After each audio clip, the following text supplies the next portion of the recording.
jalan kekristenan sejati ini berbicara tentang bagaimana kita menjalani kehidupan yang kita jalani sesuai dengan firman Tuhan.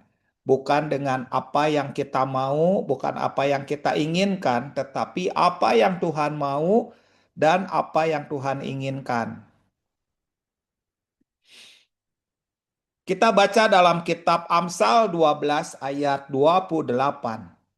Ayat ini berkata, di jalan kebenaran terdapat hidup, tetapi di jalan kemurtatan menuju maut. Ayat ini menjelaskan ada dua jalan yang ekstrim. Ada yang menuju ke hidup dan ada yang menuju kepada maut. Jalan ekstrim ini bukan jalan yang dimana kita mau ngalir semaunya, seenaknya, dan sekehendak hati kita. Kita harus mengerti bahwa ini adalah pilihan hati kita. Karena itu, kita belajar dari firman Tuhan bahwa di jalan kebenaran terdapat hidup, tetapi di jalan kemurtatan menuju maut. Kita mulai dari yang pertama, di jalan kebenaran terdapat hidup. Kata kebenaran di sini berbicara tentang hidup yang selaras dengan kehendak Tuhan. Bukan benar secara moral, melainkan hidup yang berjalan bersama dengan Tuhan. Apa artinya? Apa artinya tentang hal ini? Bahwa di jalan kebenaran terdapat hidup. Hal ini berbicara tentang kehidupan kita yang mengenal kebenaran. Kebenaran itu bukan saja diketahui, bukan saja kita tahu kebenaran ini, dan kebenaran ini. Tetapi bagaimana kebenaran itu juga masuk dalam hidup kita dan menjadi gaya hidup kita, sehingga orang melihat kita bukan menjadi orang Kristen, dalam arti orang Kristen KTP. Namun mereka melihat kita, mereka melihat bagaimana hidup kita adalah hidup Kristus yang nyata. Hidup Kristus yang nyata ini adalah sebuah proses pemuritan, di mana tidak bisa dalam satu hari kita bisa menjadi orang Kristen yang dilihat oleh orang-orang sekitar kita. Orang-orang melihat kita bagaimana kita hidup secara konsisten, hidup dalam kebenarannya, sehingga orang-orang mengatakan ini bukan orang Kristen KTP, melainkan ini adalah orang Kristen yang disebut sebagai murid Yesus. Karena itu, kita harus mengerti perbedaan jalan yang membawa kepada kehidupan ini adalah bagaimana kita mengenali kebenaran, hidup dalam kebenaran, sampai akhirnya kebenaran itu terlihat dalam kehidupan kita oleh orang-orang sekitar kita. Orang yang hidup dalam kebenaran ini adalah hidup dalam pimpinan Tuhan. Apa artinya hidup dalam pimpinan Tuhan? Hidup dalam pimpinan Tuhan adalah hidup bukan menurut keinginan kita sendiri. Bukan hidup yang dilihat oleh orang-orang sekitar bahwa hidup itu terlalu mengalir. Hidup itu terlalu biasa. Tidak ada satu hal yang sama dengan Kristus. Mereka pun tidak menemukan bahwa kamu murid Kristus. Apalagi kalau hidup kita berantakan, hidup kita kacau, hidup kita error, hidup kita seperti mumi penuh balutan perban karena begitu banyak luka. Tetapi hidup dalam pimpinan Tuhan adalah hidup menurut kehendak Tuhan. Pertanyaannya, seperti apa hidup dalam kehendak Tuhan? Yaitu hidup dalam terang firman Tuhan. Semuanya dimulai dari firman Tuhan. Semuanya dimulai dari hati kita yang menerima firman Tuhan. Mazmur 119 ayat yang 105 mengatakan, firman-Mu adalah pelita bagi kakiku dan terang bagi jalanku. Firman ini menerangi jalan kita. Firman ini adalah yang membuat kita tidak berjalan di tempat yang gelap. Firman ini membuat kita punya panduan sehingga kita tidak tersesat. Firman ini yang membuat kita bisa melihat apa yang Tuhan rindukan, apa yang Tuhan kehendaki, apa yang Tuhan berkenan. Namun seringkali hidup kita seperti sebuah mobil dalam perjalanan pada malam hari, dengan lampu depan mati satu, yang satunya pun itu sudah begitu buram. Pandangan mobil itu terlalu pendek, sehingga kita nggak bisa melihat jauh. Lama-lama mobil itu tersesat. Atau hidup kita seperti orang yang berada di hutan, dengan korek api yang basah, dan kita membakar kayu-kayu yang basah. Sehingga korek api itu pun nggak menyala. Sekalipun korek api itu menyala, yang dibakarnya basah. Itulah yang terjadi dalam kehidupan orang-orang dunia. Tidak ada pelita dalam kaki mereka, dan tidak ada terang dalam jalan mereka. Mereka berusaha mencari terang, mereka berusaha cari pelita, namun pelita itu ada pada firman Tuhan. Kita lihat bagian yang kedua. Bagian yang kedua ini mengatakan, tetapi jalan kemurtatan menuju maut. Kata kemurtatan ini menggambarkan jalan yang menyimpang dari Tuhan. Bagi orang yang nggak mengenal Tuhan, melakukan hal yang jahat, hal yang berdosa, hal yang tidak menyukakan Tuhan, itu biasa.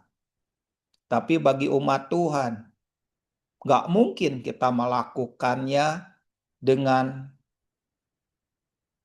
secara cepat. Tiba-tiba kita tidak lagi suka dengan Tuhan, kayaknya enggak. Tiba-tiba kita tidak lagi menjauhkan diri dari teman-teman komunitas, kayaknya enggak. Kita tetap berada dalam pelayanan, tetap mengasihi Tuhan, tetap mendengar, sharing teman-teman, banyak mendengar khotbah, bahkan kita melayani Tuhan. Tetapi sebenarnya ada jalan kemurtatan yang sedang kita lalui secara perlahan, tanpa kita sadari. Jalan kemurtatan ini membuat hati kita mulai mengacuhkan Tuhan. Mulai sedikit demi sedikit mencintai dunia. Dan mulai kompromi dengan dunia. Mengikuti gaya hidup orang dunia. Mengikuti apa yang mereka sukai. Dan dalam hati kita, lambat laun, hati yang mengasihi Tuhan mulai pudar. Lambat laun, hati yang mencintai Tuhan mulai layu. Dan lama-lama kita terperosok dalam sebuah lubang yang kita nggak bisa keluar, yaitu lubang kemurtatan. Semuanya dimulai dengan mungkin ada yang terluka. Luka itu diabaikan. Luka itu dianggap nanti juga sembuh. Nanti juga dengan sendirinya akan sembuh. Ada luka yang dianggap sembuh karena berjalannya waktu. Tapi kelihatannya enggak. Luka itu terpendam dan luka itu menjadi lubang yang membesar. Luka itu menjadi bom waktu. Satu kali luka itu akan meretakkan hubungan dengan siapapun. Satu kali luka itu akan membuat kita seperti berjalan di sebuah jembatan kayu dan kayunya rapuh. Sehingga kita nggak bisa melewati jembatan itu dengan baik. kita terperosok lebih dalam dan luka tambah dalam. Orang-orang menganggap bahwa luka itu hal yang biasa. Enggak biasa. Luka itu seperti benih.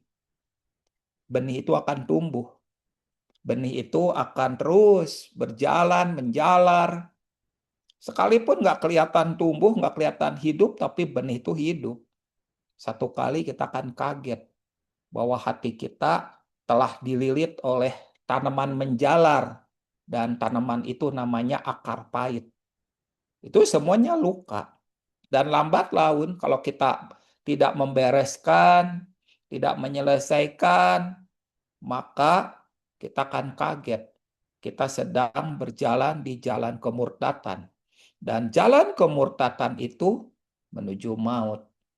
Teman-teman, di komunitas itu perlu kita bercerita tentang luka, supaya teman-teman yang lain dipakai Tuhan untuk menyembuhkan. Mungkin satu kali kita terluka oleh teman-teman yang lain dalam komunitas. Kita menganggap, saya datang ke sini kok jadi luka ya. Jangan salah, kita sudah membawa luka. Kita sudah terluka parah. Teman-teman yang dalam komunitas itu dipakai Tuhan untuk menyembuhkan bagian tertentu dari luka kita. Tuhan memakai mereka. Dan disitulah gak boleh salah belok. Kalau kita terluka dan kita mulai mengundurkan diri, mulai mencari jalan aman, tidak mau terluka lebih dalam, kita diam-diam sedang meninggalkan komunitas, lama-lama kita menuju ke jalan kemurtatan. Itu belokan yang salah.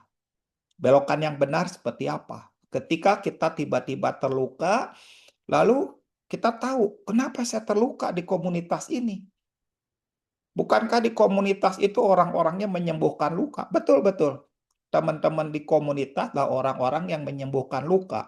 Tetapi teman-teman di komunitas dipakai Tuhan untuk membuka perban yang sudah bertahun-tahun mengikat luka kita.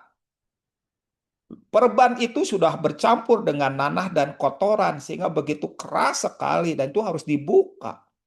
Nggak mungkin kita disembuhkan Tuhan tanpa membuka perban. Bahkan tidak mungkin Tuhan juga tidak membuat luka yang baru untuk mengeluarkan nanah yang ada di dalam luka tersebut. Seperti di ruang operasi, ada bagian-bagian tertentu komunitas itu dipakai Tuhan untuk menjadi ruang operasi. Tiap-tiap luka harusnya dioperasi.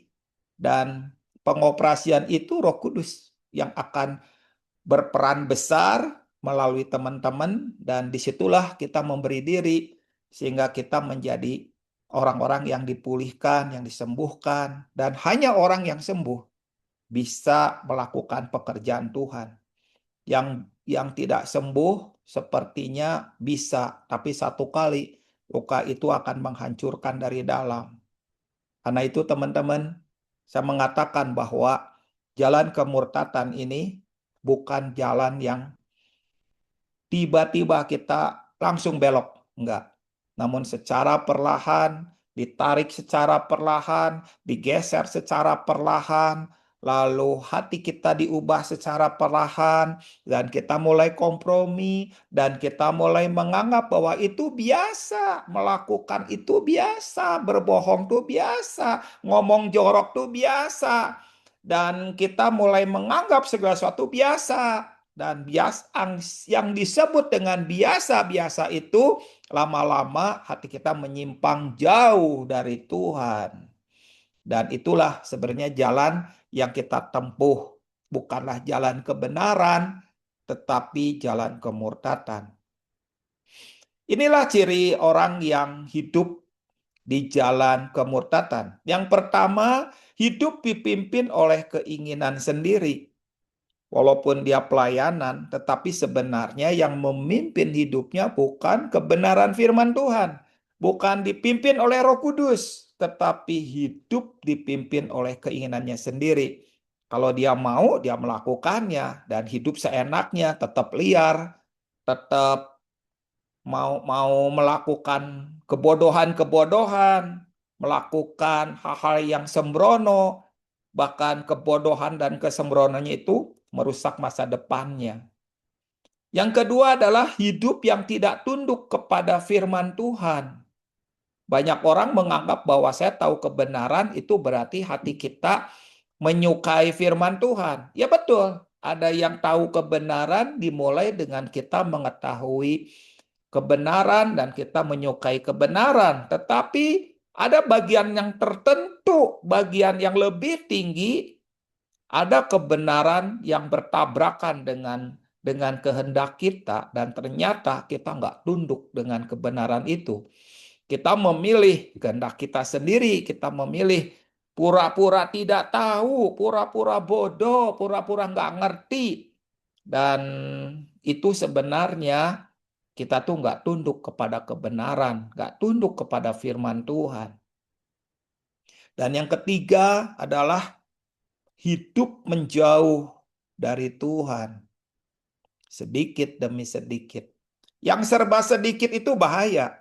Pergeseran sedikit itu merusak yang besar. Si sedikit itu bukan masalah sepele. Si sedikit itu adalah seperti celah kecil. Di rumah saya ini ada beberapa temboknya bercelah, ada celahnya. Entah gimana ceritanya, saya nggak mengerti. Yang pasti di celah-celah tembok itu ada tanaman. Mulai tumbuh, bertunas, dan lama-lama membesar. Menjadi tanaman itu juga akarnya berusaha menjangkau ke air. Saya sudah menebangnya, tapi tumbuh lagi. Wah, sekarang sudah 30 cm lagi. Padahal kemarin dari tebang saya pikir udah selesai. Ternyata akarnya nggak dicabut oleh pembantu saya. Dan itu tumbuh lagi 30 cm. Sebelumnya udah 50 cm. Itu yang terjadi. Entah kenapa begitu. Dan saya nggak tahu judulnya apa, terjadinya seperti apa, nggak tahu. Yang pasti penyebabnya ada celah kecil dalam dinding itu. Pernah saya melihat ada satu rumah, kelihatannya rumah ini udah puluhan tahun tidak ditempati. Rumah ini aneh, rumah kuno, namun lambat atau cepat dindingnya itu terbelah dan dimulai dari benih kecil, lalu tumbuh, bertunas, berakar, jadi pohon. Pohonnya besar, dari dalam itu mendesak keluar, sehingga plafonnya itu kena pohon, sehingga terus gentengnya juga kena pohon. Jadi ada pohon di dalam rumah. Si rumah itu terbelah karena si pohon itu di tengah-tengah tumbuh menjadi pohon yang besar. Dan kita melihat, ini gimana ceritanya ya?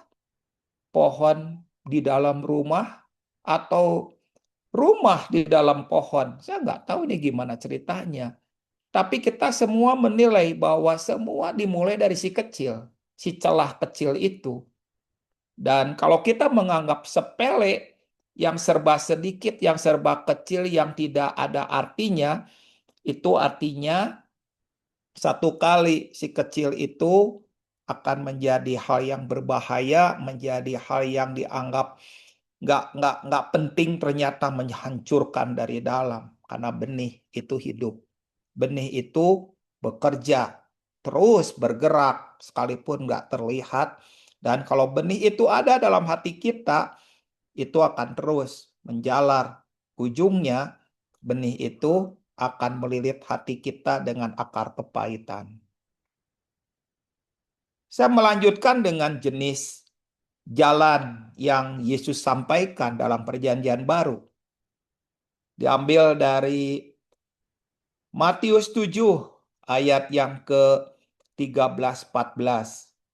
Ayat ini mengatakan, masuklah melalui pintu yang sesak itu, karena lebarlah pintu dan luaslah jalan menuju kepada kebinasaan. Dan ada banyak orang yang masuk melaluinya. Karena sesaklah pintu dan sempitlah jalan yang menuju kepada kehidupan, dan sedikit orang yang mendapatinya. Ayat ini mengingatkan saya ada sebuah lagu waktu sekolah minggu dulu. Apakah teman-teman tahu nggak lagu ini? Di dalam dunia ada dua jalan, lebar dan sempit. Mana kau pilih? Yang lebar api, jiwamu mati, tapi yang sempit, lupa, jiwa berglori kalau nggak salah. Nah, ayat ini mengungkapkan tentang dua jalan, tentang jalan yang lebar dan jalan yang sempit, pintu yang sesak dan pintu yang lebar, jalan yang luas dan jalan yang sempit. Mengungkapkan tentang perbedaan yang ekstrim. Semuanya ada perbedaannya. Mari kita lihat perbedaannya. Lebarlah pintu dan luaslah jalan yang menuju kepada kebinasaan. Jalan ini tidak ada tuntutan, tidak perlu menyangkal diri, tidak perlu bertobat, tidak perlu berubah. Ini serem. Ini membuat kita melihat ada banyak pelayanan, ada banyak gereja. Di dalamnya tidak mengajarkan apa yang Tuhan ingini. Mereka mengajar jalan yang bukan jalan yang sebenarnya. Mereka mengajarkan jalan menuju kebinasaan. Kenapa? Sekalipun yang disampaikan firman Tuhan, sekalipun ayat-ayat yang dibacakan, sekalipun gereja itu ada salibnya besar, sekalipun ada puji-pujiannya, nama Yesus, nama Tuhan ditinggikan, tetapi kebenaran di dalam gereja itu tidak ada tuntutan. Yang penting banyak jemaatnya, yang penting meriah ibadahnya, yang penting asik di panggungnya, dan jemaat puas. Bahaya. Ini adalah jalan yang lebar. Tidak ada tuntutan, tidak perlu menyangkal diri, tidak perlu bertobat, tidak perlu berubah. Yang penting happy. Lalu bagaimana dengan yang jalan yang sempit? Sesaklah pintu dan sempitlah jalan yang menuju kepada kehidupan. Jalan ini menuntut pertobatan. Pertobatan itu artinya apa? Pertobatan itu artinya belok. Nggak jalan mengikuti apa yang kita mau. Mengubah arah. Tidak seperti yang kita mau, tetapi seperti yang Tuhan mau. Bertobat itu melepaskan apa yang kita sedang lakukan dan mengikuti kehendak firman Tuhan. Itu artinya pertobatan. Jalan yang sempit itu menuntut pertobatan. Jalan yang sempit itu menuntut penyangkalan diri. Apa artinya penyangkalan diri? Penyangkalan diri itu artinya melepaskan apa yang menjadi kesukaan, melepaskan apa yang menjadi keinginan, melepaskan apa yang menjadi idola di dalam hati. Lalu mulai menerima idola yang sebenarnya. Jadi Yesus kan menjadikan Yesus adalah Tuhan dan Raja. Disitulah muncul penyembahan sejati. Penyembahan itu bukan aku suka, aku ingin, aku mau, aku ingin memperoleh ini. Bukan. Penyembahan itu apa yang menjadi kehendak Tuhan. Apa yang Tuhan keinginkan. Apa yang berkenan di hati Tuhan. Senternya tuh beda. Orang yang yang menyembah versi dunia adalah seperti orang-orang yang pergi ke tempat-tempat pemujaan atau tempat-tempat ke Gunung Kawi atau ke tempat-tempat di mana mereka bisa mendapatkan apa yang mereka mau, apa yang mereka ingin, apa yang mereka suka. Tetapi penyembahan sejati bukan tentang kita, senternya bukan keinginan kita, senternya adalah tentang Yesus, tentang hati Yesus, tentang kehendak Yesus, tentang apa yang Yesus mau dalam hidup kita. Makanya orang yang menyembah Tuhan kan berkata, tidak lagi berkata, Tuhan aku mau ini, aku kehendaknya maunya ini, aku mendapatkan ini, aku minta ini. Bukan. Penyembahan sejati akan mengubah hati kita sehingga kita berkata, Tuhan, apa yang kau mau dalam hidupku? Apa yang kau inginkan? Apa yang ingin kau temukan dalam hidupku? Itulah penyembahan sejati. Penyembahan melahirkan ketaatan. Ketaatan bukan karena kita suka maka kita melakukan. Ketaatan itu karena kita ingin menyenangkan hati Tuhan. Ada kalanya kita nggak mau melakukannya, tapi aku taat kepada Tuhan. Ketaatan itu punya harga yang mahal. Ketaatan itu bukan mengeluarkan uang receh memberikannya kepada pengemis, bukan. Ketaatan itu membayar harga yang mahal untuk mendekat kepada Tuhan. Itulah ketaatan. Karena itu coba perhatikan apa yang Yesus katakan kepada kita. Setiap orang yang mau mengikut aku, Lukas 9 ayat 23, ia harus menyangkal dirinya, memikul salibnya setiap hari, dan mengikut aku. Ayat ini mengajar tentang persyaratan menjadi seorang murid. Banyak orang ingin mengikut Yesus karena roti. Mereka mendapatkan makanan karena Yesus memecah-mecah roti. Lalu mereka kenyang. Memecah-mecah roti pun dari 5 ketuh roti dan 2 ekor ikan. Mereka melihat mujizat. Dan Yesus memberi makan 5.000 orang laki-laki, belum termasuk anak-anak dan perempuan. Berapa waktu kemudian Yesus juga memberi makan untuk 4.000 orang. Jadi beberapa kali Yesus memecah roti di depan banyak orang. Sampai akhirnya ada 2 orang berjalan tidak mengenali Yesus, berjalan menuju Emmaus. Yesus pun memecah roti dan mereka langsung mata mereka melihat yang tadinya mereka nggak mengenali Yesus. Akhirnya mereka mengenali karena Yesus memecah roti dan hati mereka hangat, hati mereka membara kembali dan mereka langsung kembali ke Yerusalem. Itu sebuah perjalanan yang mereka kenali. Tetapi satu kali orang-orang yang kenyang karena roti, mereka ketemu dengan satu kebenaran. Yesus berkata, barang siapa tidak makan dari dagingku, maka dia tidak layak. Ini perkataan yang keras. Mereka harus makan daging dan minum darahnya. Gak bisa mereka menerima itu. Maka pergilah 5.000 orang meninggalkan Yesus. Kalau mereka mengikuti Yesus karena mereka suka, tapi satu kali ada yang tidak suka, apakah mereka mau tetap tinggal dan menerima perkataannya? Itulah yang dimaksud ayat ini. Mengikut aku, menyangkal diri, memikul salib, dan mengikut Yesus dengan harga yang mahal. Masalah terbesar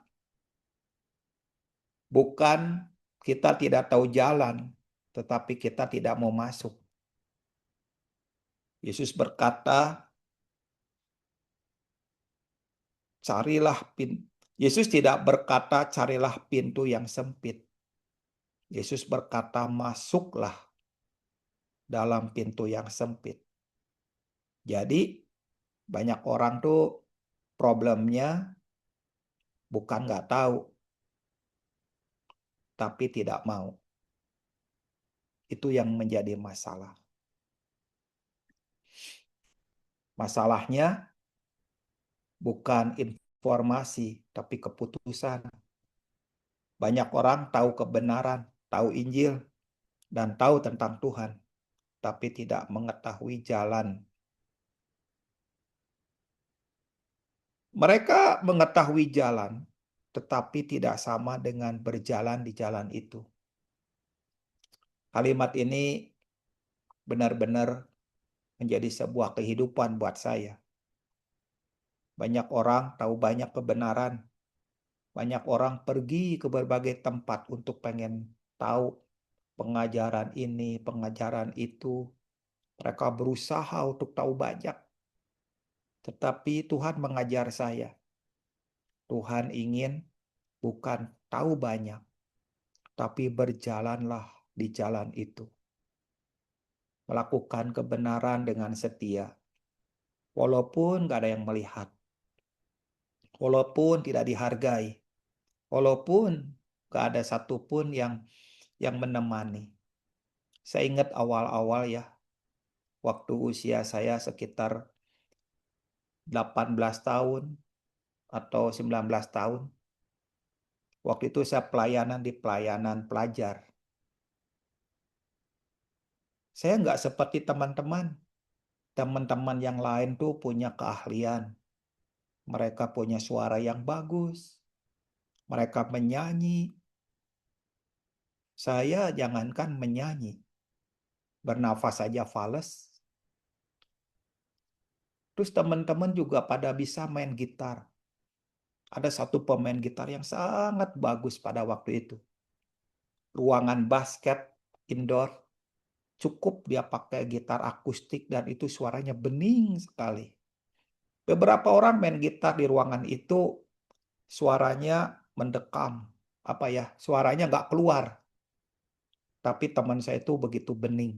Bagus sekali, cukup ruangan basket yang indoor itu cukup dia main sendiri. Saya melihat teman-teman yang lain bisa khotbah, fasih bicara. Beberapa lucu-lucu, beberapa orang punya kepemimpinan yang baik. Saya nggak bisa apa-apa. Nggak punya suara yang bagus. Nggak bisa main gitar. Nggak bisa memimpin, nggak bisa berbicara. Kadang-kadang saya gagap. Tapi Tuhan, saya pengen melayani. Tuhan, saya pengen melayani Engkau. Apa yang apa yang Kau inginkan dari hidupku, Tuhan? Saya menangis. Akhirnya waktu itu saya pinjam gitar tetangga. Gitar itu buat dandutan. Mereka suka nyanyi-nyanyi di pinggir gang. Kali-kali saya pinjam dan minta diajari main gitar. Saya main gitar, lagu yang diajarkan Burung Kakak Tua. Kan nggak mungkin buat nyanyi di gereja Burung Kakak Tua. Akhirnya diajarkan lagu si semut yang kecil dan gajah badannya besar. Jadi lagunya perbinatangan. Ya, saya ngikutin. Belajar lagu itu. Lama-lama saya belajar lagu yang lain. Satu kali mainnya bagus, namun nggak punya hati. Kadang datang, kadang nggak datang. Datangnya telat, seenaknya, semaunya. Mau nggak mau saya harus mengambilnya karena persekutuan sudah dimulai. Dan lagu itu boleh kalau saya main hanya beberapa lagu yang bisa, yang lain saya nggak bisa. Waktu itu, oke, nyanyi lagu yang kamu bisa. Ya saya mulai main gitar. Kadang-kadang di kunci F nggak bunyi. Brep, brep, brep, brep, brep. Di kunci C dan di kunci G bunyi. Tapi di kunci F nggak bunyi. Nggak apa-apa kata teman-teman. Daripada nggak ada. Dan kadang ada, kadang berbunyi, kadang nggak. Sampai akhirnya satu lagu kurang tinggi. Pemain musiknya nggak ada, cuma saya. Si worship leadernya mengatakan, tolong dinaikkan. Saya nggak bisa menaikkan dari C menjadi D. Saya cuma bisa menaikkan gitarnya saja. Ini sudah tinggi, nggak bisa lebih tinggi lagi. Susah untuk memainkannya. Ya, mereka mau nggak mau harus mengikuti karena nggak ada pemain gitar lagi. Kadang-kadang pemimpin pujian suka nyanyi dulu sebelum pemain gitar. Akhirnya saya nggak bisa ngikuti. Dia nyanyinya nada dasar apa, saya nada dasar apa. Akhirnya saya minta stop. Ingat ya, lain kali pemimpin pujian nggak boleh mendahului. Itu seperti ban belakang mendahului ban depan. Nggak bisa. Harus ngikuti saya karena saya nggak bisa lagu-lagu yang macam-macam. Ya, tapi saya terus menangis di hadapan Tuhan. Bayangkan, untuk main gitar aja saya harus doa semalaman. Tuhan beri kesempatan saya. Tolong saya Tuhan. Ya puji Tuhan. Saya berlatih tekun sampai akhirnya beberapa lagu saya bisa nyanyikan. Kunci F jadinya bisa. Berbunyi. Walaupun nggak sebaik kunci G dan kunci C. Lalu saya bisa main di D. Saya bisa main di F. Bisa main di G. Bisa main di E. Di B saya nggak bisa. Ya tapi lumayan lah. Dan satu kali pemimpin pujian nggak datang. Waduh, saya harus memimpin pujian. Gimana ceritanya? Nafas saja fales. Tapi ya Tuhan itu memberi kesempatan. Saya mulai nyanyi.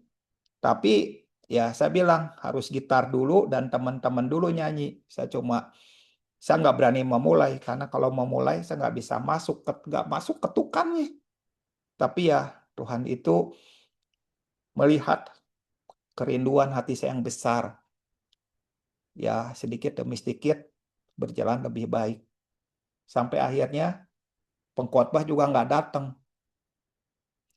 Ketua persekutuan saya waktu itu tiba-tiba dia khotbah. Saya lihat dia babak belur khotbah dengan keringat. Keringat kelihatan di wajahnya, menetes di keningnya, di lehernya, di dadanya, di pundaknya. Waduh, saya gimana ya kalau nanti satu kali pemimpin pujian nggak ada, ketua persekutuan nggak ada. Dan ternyata benar, ketua persekutuan saya langsung, kamu yang khotbah ya? Waduh, yang minggu lalu saya lihat keringat menetes deras sebesar jagung. Saya lebih dari itu. Saya panik, saya bingung, tapi ya maju ke depan. Saya khotbah dan khotbah pertama semua orang tertawa, tapi ya saya mau belajar. Tuhan, saya mau mengasihi Engkau. Saya mau melayani Engkau.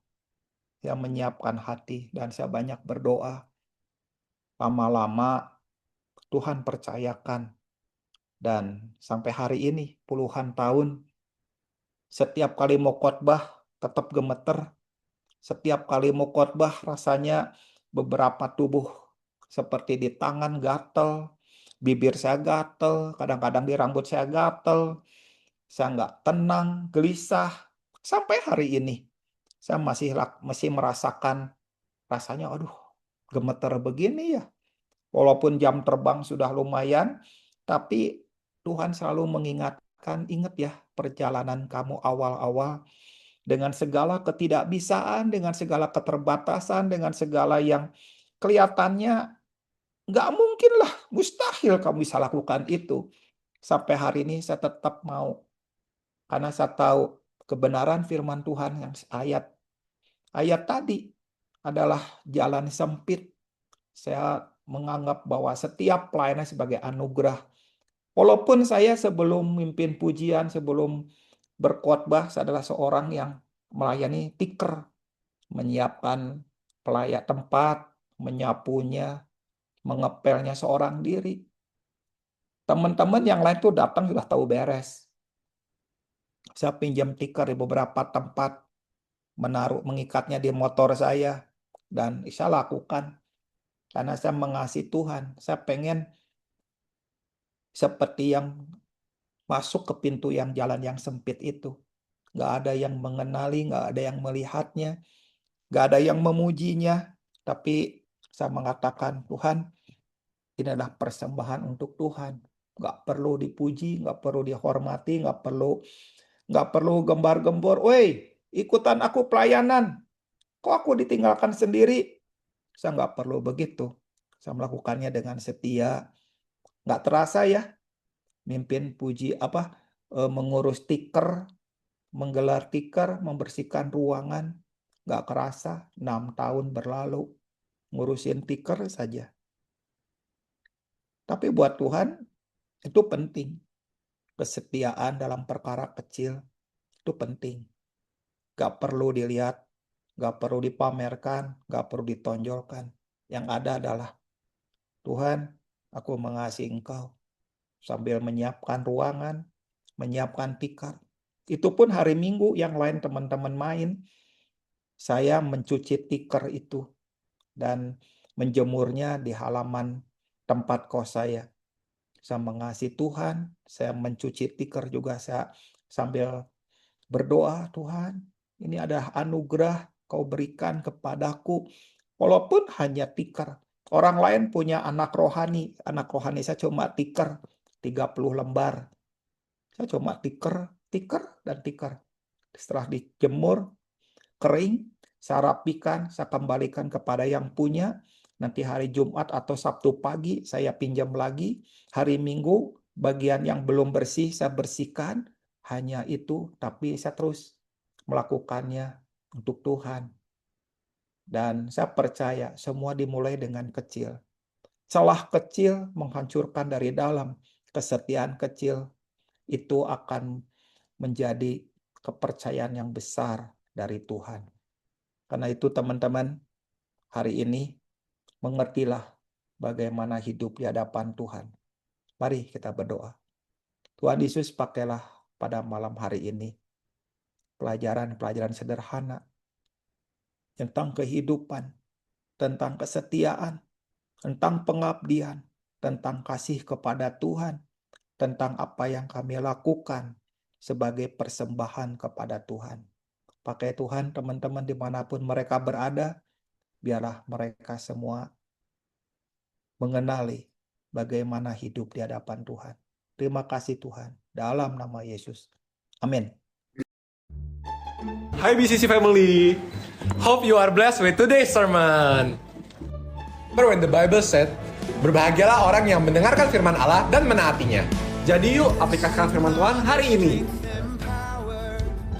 I also encourage untuk teman-teman you follow our Instagram BCC Fams and subscribe to our YouTube channel supaya kita bisa sama-sama diperlengkapi dan bertumbuh bersama untuk serupa dengan Kristus. Dan bagi teman-teman yang butuh dukungan doa, konseling, dan mencari komunitas, boleh kontak melalui Natasha 0812 345 06768. Because you are loved, you are welcome. Let's grow together! See you soon, BCC family!